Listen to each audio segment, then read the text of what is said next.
Assalamualaikum Ustaz. Assalamualaikum warahmatullahi wabarakatuh. Ustaz, minta tanggapan Ustaz lihat dari kacamata sisi agama ketika seorang Amar Joni yang saat ini masih berada di lapas Nusa Kambangan dan ketika sidang kemarin eksepsinya ditolak dan minta untuk pacarnya mengurus pernikahannya. Nah, ketika apa yang terjadi dengan Amar Joni seperti itu, pandangan Ustaz tentang dari sisi agama melihatnya seperti apa? Ya, Bismillahirrahmanirrahim. Eh, Menikah itu adalah bagian ibadah dan menjadi sunnah.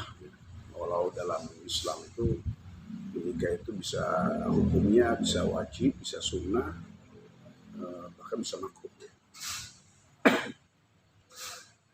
Nikah bisa wajib ketika calonnya ada, kemampuannya memang ada, jadi kufu, mapan gitu.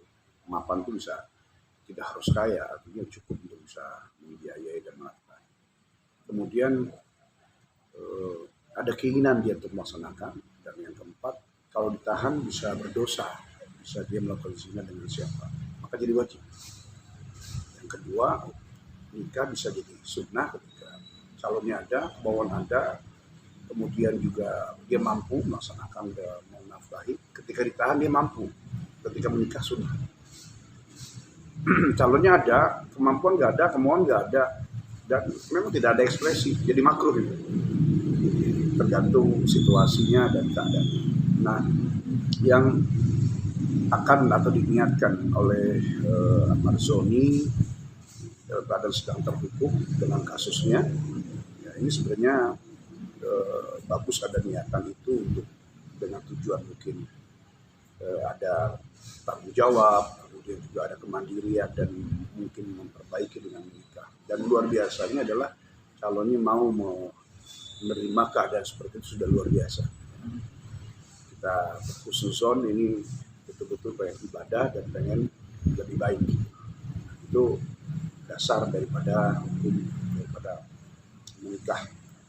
Yang kedua tentang teknis ya, secara online mazhab manapun, baik itu Imam Syafi'i ya, 204 Hijriah, Imam Hanafi 80 Hijriah, Imam Malik 179 Hijriah, Imam Ahmad bin Hanbal 256 Hijriah, semua dari kalau melihat dari literasi dari riwayat ini menyatakan bahwa nikah online itu sah selama memenuhi syarat nikah dan rukunnya.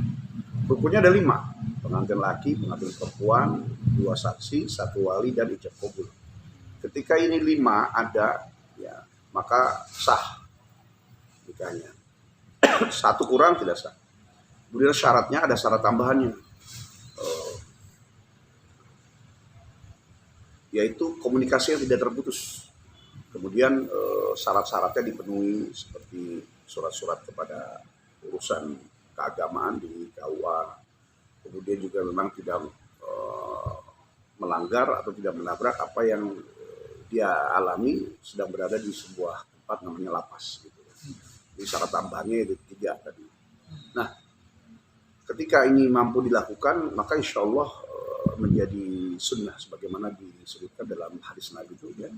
An-nikahu sunnati faman raghiba an sunnati falaysa minni. Nikah itu adalah sunnahku kata Nabi. Ibadah ya, dan siapa yang tidak mau melakukannya karena enggan, karena tidak mau, karena malas, karena artinya ada kebencian dan sudah nggak mau, saya mau sendiri aja bebas, bukan termasuk umat Nabi yang terbaik. Gitu. Jadi sunnah awalnya adalah pernikahan yang dilandasi karena sebab ingin menghidupkan sunnah Nabi. Karena nikah itu sendiri adalah hifzul iman, menjaga iman, hibdun nafs, menjaga diri, ya, kemudian hibdun nafsal, menjaga kesinambungan keturunan, dan banyak hikmah-hikmah daripada pernikahan itu sendiri. Nah, yang akan dilakukan Amar Zoni saat itu kita tidak tahu karena sebab apa dasarnya. Yang jelas kalau sebab karena cinta saja pun tetap lebih baik. Tapi kita pahami bahwa cinta dalam rumah tangga itu juga hanya sekedar. Tapi kalau diniatkan memang untuk sebab menjaga kemuliaan, menghindarkan dari sesuatu yang bisa melakukan hal-hal yang haram, ya ini juga adalah syiar dan penjagaan daripada hifzul iman itu sendiri. Gitu. Dan ini syadzun atau mungkin khariqul adah, jarang terjadi meskipun memang banyak. Ya, tadi tidak sebanyak kejadian-kejadian orang menikah secara umumnya. Gitu. Memang ada yang menikah laki-lakinya di sana, perempuannya di sini. Yang penting komunikasi yang tidak putus, karena antara ijab dan qabul itu juga nggak boleh putus, gitu. Nggak boleh diseling-seling juga. Kita sekali menyaksikan bahwa orang menikah tuh, saya nikahkan kau dan kawinan kau dengan si fulana binti fulan dengan mas kawin sekian dibayar tunai, langsung sahabat itu. Saya terima nikahnya dan kawinnya ya dengan mas kawin tersebut tunai. Itu boleh senapas, yang penting pokoknya boleh terputus tapi tidak boleh jeda lama gitu. Nah ya, jadi diniatkan untuk ibadah, insya Allah pahalanya besar. Dan itu sunnah juga, sunnahnya pernikahan ini adalah sunnahnya para nabi dan rasul. Semua para nabi dan rasul mereka menikah. Gitu. Nah, ketika ada kendala, ya, kendala teknis, maka yang penting selama syarat daripada tambahan, kemudian rukunnya dipenuhi, maka ini pun insya Allah bisa sah. Ya, secara hukum mutlaknya bahwa nikah online itu sendiri pun, ya itu memang sah. Dan tidak online pun offline, biasanya kan perempuannya tidak di tempat. Yang Indonesia lakukan seringnya laki perempuan sudah dipajang, kemudian pakai ditutupin kerudung itu sendiri malah bid'ah malah. Jadi pengantin di double begini kemudian ditutup kerudung itu kan sebenarnya bid'ah. Kalau orang sana bilang bid'ah ya, tapi itu mungkin kearifan lokal. Yang jelas umumnya adalah laki-laki berhadapan dengan wanitanya, ada saksi, ada wali, udah selesai. Setelah ijab qabul baru perempuannya datang. Kan sama aja. Ya, baik offline juga online. Gitu. Hanya bedanya ya, pada online syarat yang paling utamanya harus benar-benar diketahui dengan jelas dan pasti identitas masing-masing. Identitas wali, identitas saksi, identitas pengantin laki dan identitas perempuan. Nggak boleh ada keraguan tuh. Fix. Ketika layar keluar, oh iya nih bener yang maksud, yang perempuan, oh iya bener nih. Walinya mana? Kita catat, maka hukumnya boleh. Ya kan kalau Amar Joni kan kemarin udah meninggal sama ayahnya, berarti bisa diwakilkan oleh adiknya atau siapa yang bisa nanti ketika mau menikah dengan pacarnya? Kalau laki-laki itu kan sendiri juga nongol nggak masalah. Oh. Ya yang harus repot itu dari perempuan. Ya laki-laki mungkin membiayai, dia datang sendiri. Kemudian saksi, wali semua kan soalnya dari perempuan. Ya harus ada walinya adalah perempuan. Amar Zoni tidak harus bawa orang tua, nggak masalah. Gitu. Jadi perempuannya ya harus ada walinya, wali kandung. Wali kandung tuh bapak, kakek, kakak, adik, paman atau uak. Ya jadi paman, uak. Jadi ada 7 yang memang menjadi wali kandung. Sepupu enggak? Karena sepupu boleh menikah dengan sepupu.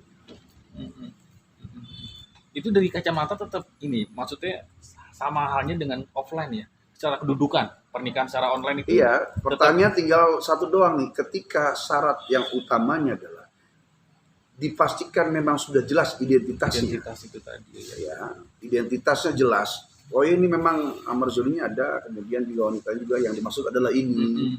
Kemudian walinya siapa, udah ketahuan gitu, sudah jelas. Maka mau online mau offline, karena seperti saya sampaikan tadi, ketika offline pun biasanya dalam Islam tuh perempuannya memang nggak nongol, gitu. Baik itu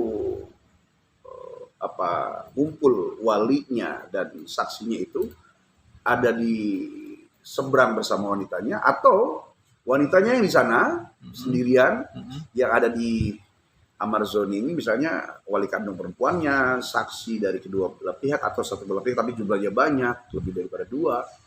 Ya maka sah gitu. Karena yang utama adalah dalam menikah itu ijab qabul adalah penyerahan wali kandung atau orang tua kandung daripada perempuan ini di depan pengantin laki-laki, atau terpisah wali kandungnya jauh, Amar Zoninya di sini pengantinnya gitu. Selama itu memang tidak putus komunikasinya, identitasnya sudah tidak ada keraguan, pasti ini memang ini orang yang dimaksud antara pengantin dan wali dan semuanya tadi yang saya sebutkan, ya maka selama ijab kabulnya itu memang sesuai dengan yang dicontohkan dengan ulama dalam naskah agama, maka sah pernikahan itu, hukumnya boleh. Mm-mm. Mm-mm. Tapi bisa juga nggak Ustadz ketika yang pacarnya dokter Kamelia itu mengajak penghulu orang tuanya datang langsung ke mana lapas Nusa Kambangan untuk nikah di sana juga bisa? Ya itu hukumnya kan itu ya sebagaimana pernikahan umumnya dengan offline. Iya. Ya, pertanyaan adalah ketika mereka mampu untuk melaksanakan dengan datang, kemudian dibuat mudah dari pihak lapas sudah Lapasnya, mengizinkan, iya. kepolisian mengawasi, pihak aparat juga sudah menyetujui, artinya dipenuhi tidak ada ketentangan dengan hukum negara atau dengan petugas gitu, malah lebih baik. Atau mungkin number zone yang keluar, tapi nanti ada kesenjangan sosial. Ya, iya. Jadi itu teknis saja. Kalau datang ada di pihak mana wali kandungnya, di luar wali dalam, itu kan teknis. Yang kita bahas adalah hukumnya sebenarnya bagaimana. Ini menjadi masalah kontemporer masa kini yang dulu mungkin di zaman Rasulullah itu tidak pernah terjadi. Dan Ustadz jadi melihat apa yang Amarjono meminta tolong pacarnya untuk mengurus, dia minta untuk dinikahkan, perjuangan seorang wanita untuk diminta tolong, pahalanya seperti apa ketika Amarjono minta tolong? Dalam rumah tangga pun sama, ya ini kan kembali kepada antarudin, saling ridho. Seyogyanya laki-laki yang berupaya menyiapkan wanita didatangi terima beres. Ternyata wanitanya memiliki keleluasaan tempat dan waktu, sementara laki-lakinya hanya punya badan dan punya keinginan serta niat yang bagus dan baik. Ya. Misalnya biaya terbatas, waktu juga dan tempat terbatas. Ternyata pihak calon mempelai perempuan ini ya mau, ya luar biasa pasti. Pahalanya besar ya dapat Allah. Terlepas dari orang tua, kok mau-mauan, nah, itu kan istilahnya godaan aja. Ya, ada istilah al-ajru biqadril masyaqqah. Pahala itu bergantung kepayahan. Semakin payah kita beribadah, semakin besar juga pahalanya. Ya harusnya dikerjakan oleh laki-laki, ternyata secara teknis dikerjakan oleh seorang wanita karena keterbatasan dan daruratnya calon mempelai laki-laki. Ya, di mata Allah pastinya juga siapa yang paling lelah itulah yang paling besar lah ganjaran. Selama diniatkan ya untuk ibadah dan untuk Allah Subhanahu wa taala. Ini memang mungkin 1 juta satu orang ya. 1.001 lah mungkin. Ya, jangankan dengan ngurusinnya, mau nerimanya aja, ngapain sama narapidana? Ngapain sama residivis? Kenapa sama roja? Emang ada yang lain? Itu kan ucapan-ucapan yang mereka hanya bisa menilai dari sisi pandangan mata luar. Sementara mungkin di antara mereka sudah tumbuh, Allah kasih hidayah, tidak hanya cinta. Ya, catatannya, jika hanya cinta, maka cinta itu sesaat, cinta itu menerima keindahan, cinta itu mencari kesempurnaan. Ya, sementara sayang itu menerima kekurangan dan memaafkan kesalahan. Mungkin tidak hanya cinta dari pihak perempuannya, dia juga sudah sayang, sehingga kekurangan itu bisa diterima dengan baik. Ya, terakhir Ustaz, apa pelajaran hidup yang bisa dipetik dari kasus yang dialami oleh Amarjoni? Ya, disebutkan dalam hadis itu seorang muslim yang baik itu tidak terjatuh pada lubang yang sampai 2 kali. Ya. Walau kita tidak bisa memvonis musibah dan ujian seseorang. Ya, secara umum, ketika kita melihat ada orang kena musibah karena sebab itu kesalahannya, atau memang itu ujian. Seperti sering kita dengarkan dari guru bahwa musibah itu bisa jadi ujian bagi orang yang taat, musibah itu bisa jadi teguran bagi orang yang dia masih melakukan kesalahan-kesalahan. Ya. Jadi kita ngelihat ada orang kena musibah, ya 2, 1 mendoakan supaya orang itu mengambil hikmah dan mendapatkan hidayah. Yang kedua, kita berlindung dari hal yang mereka lakukan, nggak bisa dihujat. Bahkan kita sampai memvonis pun nggak boleh. Nggak boleh kita vonis musibah seseorang. Ya, mati lu, neraka lu, nggak boleh. Karena hidayah milik Allah. Suatu saat bisa jadi orang yang kita hujat itu imannya lebih baik daripada kita, dan kita juga nggak tahu yang sudah merasa mungkin baik, nggak pernah masalah, di ujung hidup selama hidup ada istilah seperti orang baik selama hidup masih ada kesempatan berbuat salah, orang jahat selama hidup masih ada kesempatan berbuat baik. Itu tidak ada vonis dalam hidup karena hidayah milik Allah. Itu pertama. Yang kedua, untuk Amarjoni, manusia itu digoda oleh 4 dalam kitab Nasoibul Ibad. Yang pertama, manusia digoda oleh dirinya sendiri. Yang kedua, manusia digoda oleh hawa nafsu. Yang ketiga, manusia digoda oleh dunia dan keindahannya. Yang keempat, manusia digoda oleh setan. Jadi setan itu terakhir. Kita yang sering nyalain setan gitu. Kita nyalain setan. Kata setan, oh saya nggak tahu apa-apa, karena sebelum saya datang kata setan juga dia sudah salah sendiri. Gitu. Karena memang manusia digoda oleh keindahan dirinya, ketampanan, kecantikan, gitu. Badannya itu goda sendiri. Makanya itu yang suka posting-posting itu keren itu. Hari ini like 100, besok dia akan mencoba lagi tuh supaya bisa like 1000, terus 1 juta segala macam. Manusia menggoda dirinya sendiri. Makanya ada istilah yang cantik atau good looking itu ujiannya godanya lebih banyak. Gitu. Karena dirinya menggoda dirinya. Gitu. Yang kedua, nafsu bergejolak. Ya, nafsu bergejolak bisa menggoda, menyeret. Ternyata operasionalnya ada rezekinya lebih, maksiat aja. Nah, ketika kita saat sedang sempit nggak punya rezeki yang luas tuh, kita khusus pada Allah. Allah ingin menjaga kita supaya nggak terjatuh pada jurang kemaksiatan karena operasionalnya nggak ada. Yang ketiga, yaitu dunia dan isinya menggoda, harta, pangkat, jabatan, kehidupan, dan apa yang dia lihat dan apa yang dimiliki oleh orang lain menggoda. Jadi tanpa setan itu kita sudah keteteran sama 3 hal kan. Fungsi setan apa? Ngipas saja, terus gitu. Jangan dikira kesalahan itu setan ini gara-gara setan.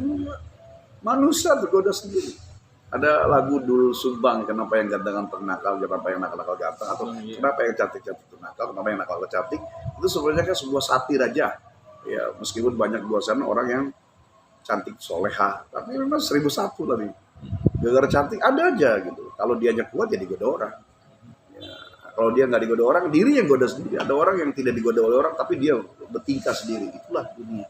Jadi belum tentu setan yang menggoda atau menjerumus kita diganggu oleh 3 hal tadi. Gitu.